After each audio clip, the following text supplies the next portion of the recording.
Dear students, so in this video we will be reading about vertebrate. Right, vertebrata means all animals with vertebral column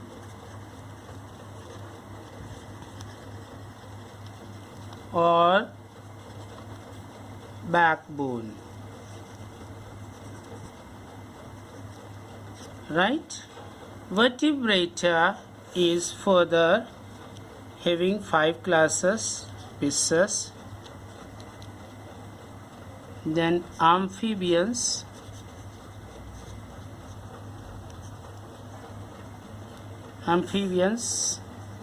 then reptilia, then comes ave, and ultimately the mammal. Right, so first I told you pieces, the common fish, then amphibian, frog, reptilia, lizard, the ave, say crow, then mammal you can write man. Right, so pieces, we'll read about the feature of pieces. You are very familiar with this pieces, right? What is the first thing we see? The shape of the body. Shape of the body as regards the fish, it is in accordance with the stream. It lives in water.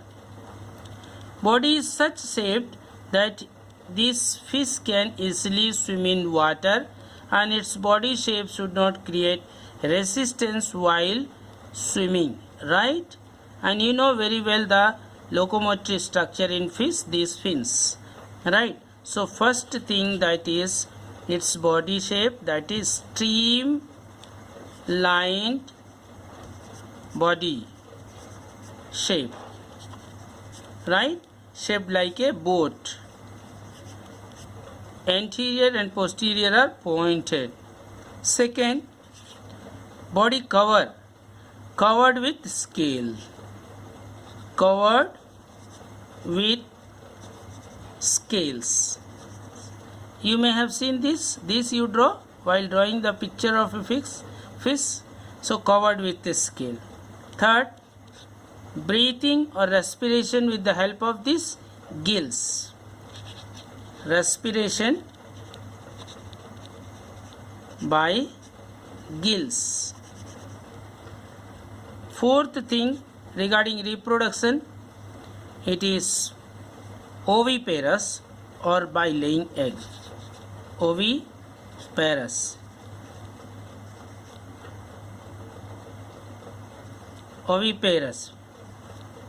Oviparous means by egg. Clear? And the fifth thing is locomotion by fins. Right? This is all about the fish. Now 2 examples you should know. Rohu is common Indian fish. Very common Indian fish, rohu. Right, and along with this you may be familiar with some other fish, that is pomfret and hilsa.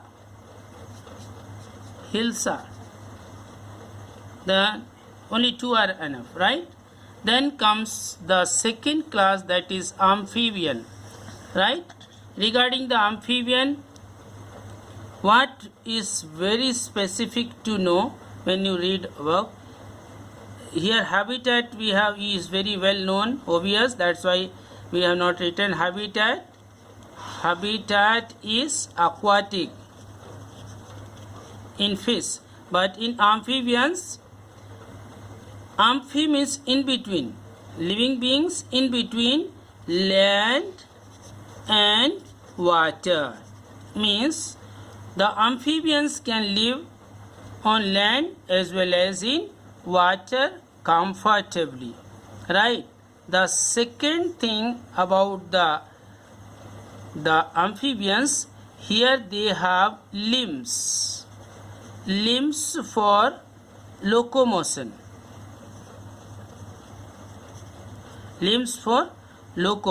Third thing that we know, they have webbed toes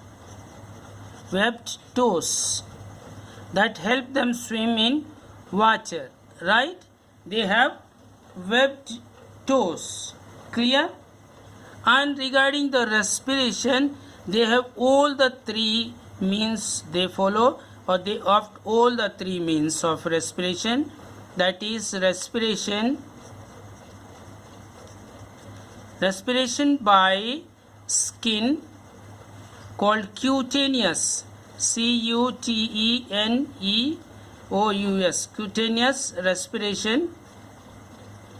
Then by lungs, right? And by skin, by lungs, they have all the three mode of respiration, right? By skin and by lungs, and the third one is by gills, like fish. So this is relationship. You see the nature, how nature is improving. Improving means its animals.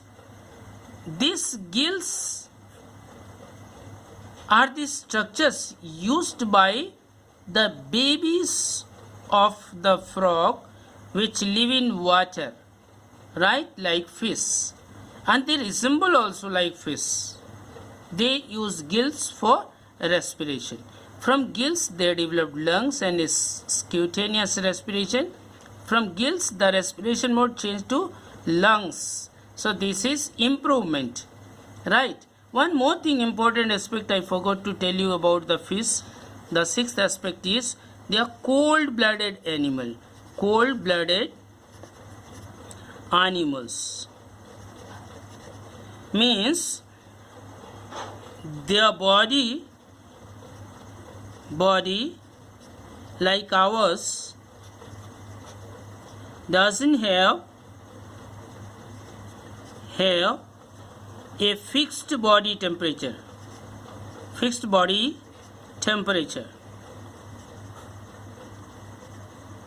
Right? Our body, what is our body temperature? You know our body temperature is 37 degrees Celsius. But this fish and is same as amphibians also, they also are cold-blooded. Cold-blooded, again same meaning. Means these animals don't have any fixed body temperature, right? Will you remember? So they can live comfortably on land as well as in water. Regarding reproduction, again they are still viviparous. Oviparous. Oviparous means by eggs. Right? They lay eggs. And one more very important aspect that shows, in the beginning while reading about classification, I told when we read about the animals based on their classification, we came to know what is their origin, from where they have come. So this from fish, amphibians developed. Means the fish were modified by nature, or improved version of fish is frog, right? The seventh very important thing that suggests that the amphibians have originated from fish is that for laying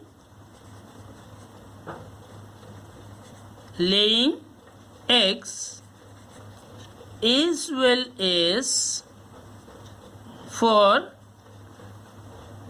developing their babies,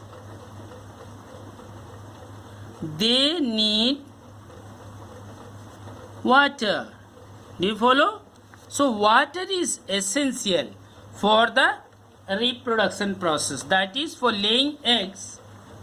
The amphibians must get the water body, otherwise they will not able to lay the eggs, or they will not able to nurture their babies.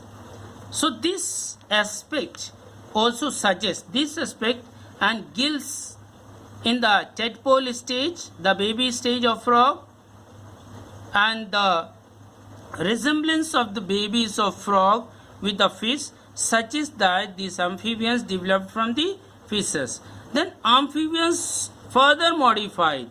Here one more thing I forgot to tell you after 7.8 point is they always have moist skin, right? Moist skin.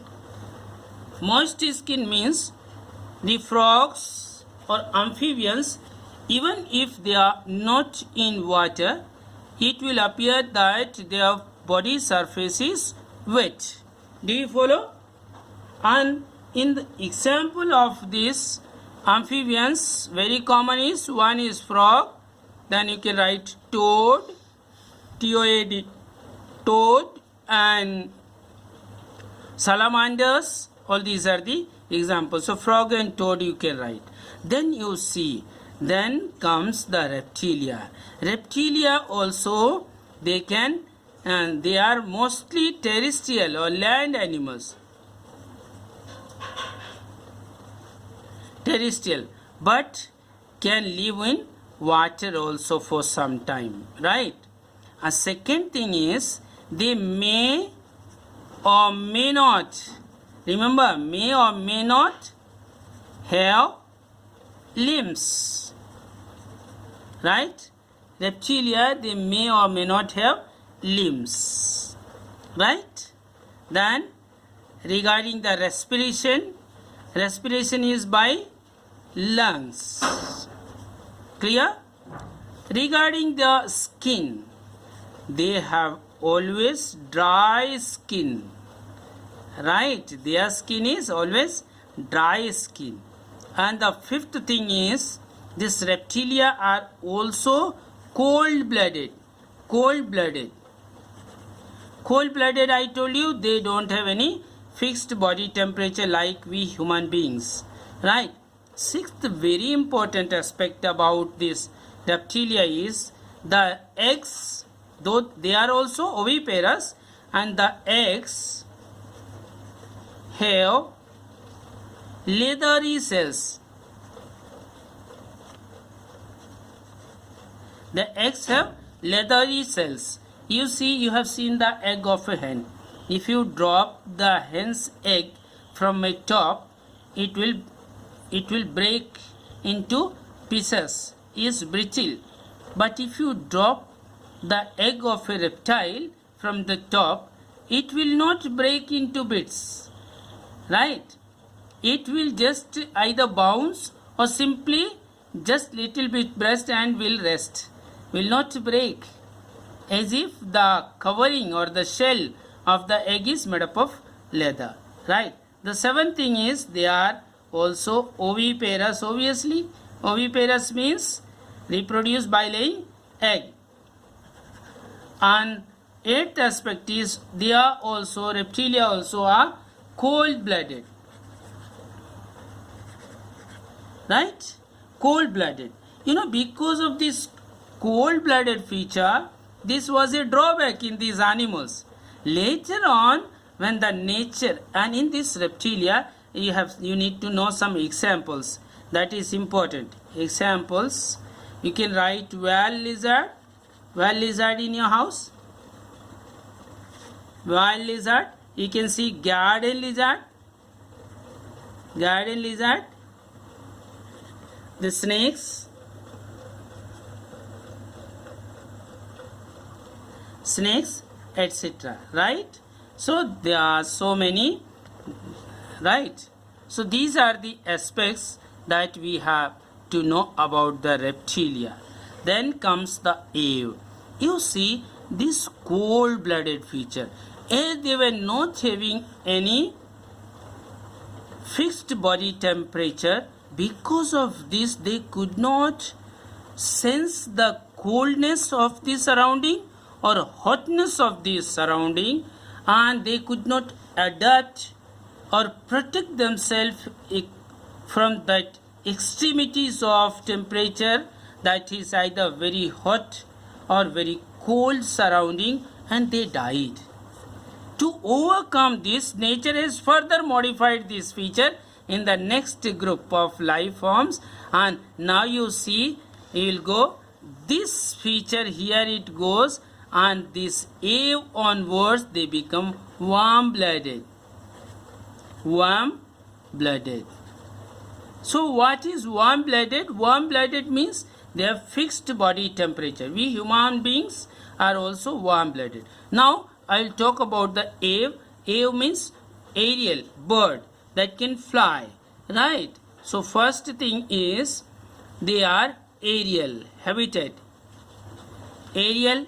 Second, body streamlined like fist, streamlined body, right, as the body of a fish. Third thing, body covered with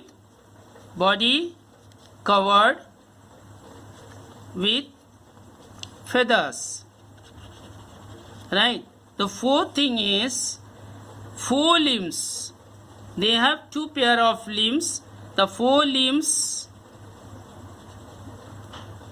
get modified into wings, right. They have two wings to fly, you know very well, right. And the fifth thing I told, they are warm-blooded. The sixth aspect I am telling you, their mouth is extended into beak, right. This is about the mouth. You see, all the birds, they have the beak. They don't have the teeth like us or lips like us. All the birds, they have the beak, right. And in this also we need to know some examples, and you know the name of many birds, right. You can write parrot, then crow, then bulbul, and so many, right. Next group, the most developed of the life forms that comes is mammal. So mammals, they may be aquatic, means some of the mammals live in water. They can be terrestrial, means they can live on land like we human beings. They can be arboreal, like the monkeys and chimpanzees, and they can be aerial also. Aerial means bat. Bat is an aerial mammal, right. Now second important aspect about mammal is they are warm-blooded. That means they have a fixed body temperature. What is our body temperature? 37 degree Celsius. The third thing is, you see, again the nature has modified, improved its species. From this oviparous, this is the place where it becomes viviparous. Viviparous means they give birth to the babies. They give birth. They give birth to babies. Right? This is the mode of reproduction. The fourth thing is about them, body is covered with hairs. This is very important. In birds you have seen, in birds body covered with feathers. Right? And in fish you have seen body covered with scales, right? Similarly, body in case of mammals is covered with highest. Clear? And the fifth very important thing is they have a very good parental care feature. Care means they care for their babies. They can stake their life for their babies, right? So that is very important. That's why you are not suggested not to tease the babies of monkeys. Monkeys may tolerate, but if you are disturbing their babies, they are not going to tolerate, right? So remember, all the mammals, they are having very good parental care. And why this word mammal? Mammal word we used, the very important aspect that you should know, they have mammary gland.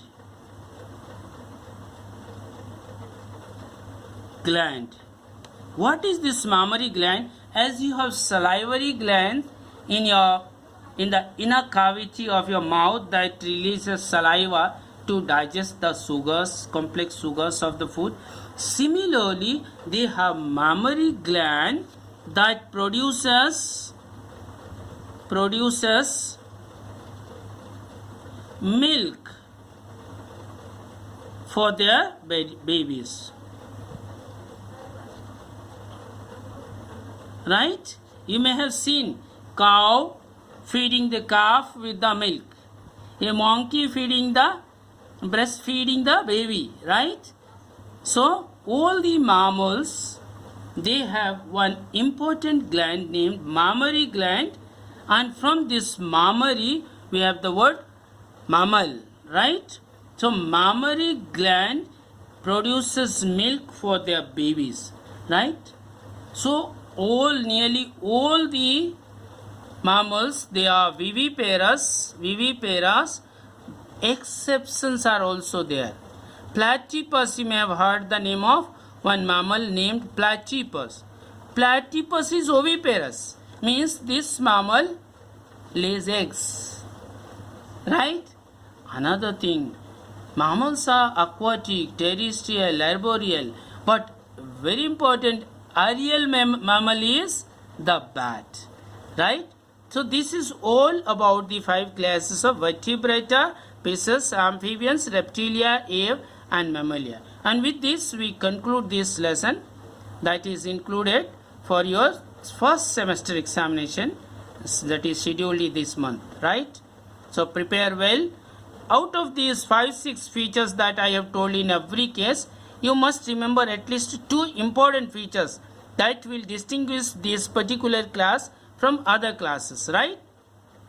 Clear? And you must remember the examples in all the cases. Rohu hilsa for this fishes, toad and frog for amphibians, garden lizard and whale lizard for the reptilia. For aves you can remember parrot, crow, bulbul, pigeon, or so many birds. For mammals you can name any. You can name example as camel, dog, cow, man, so many you know, right?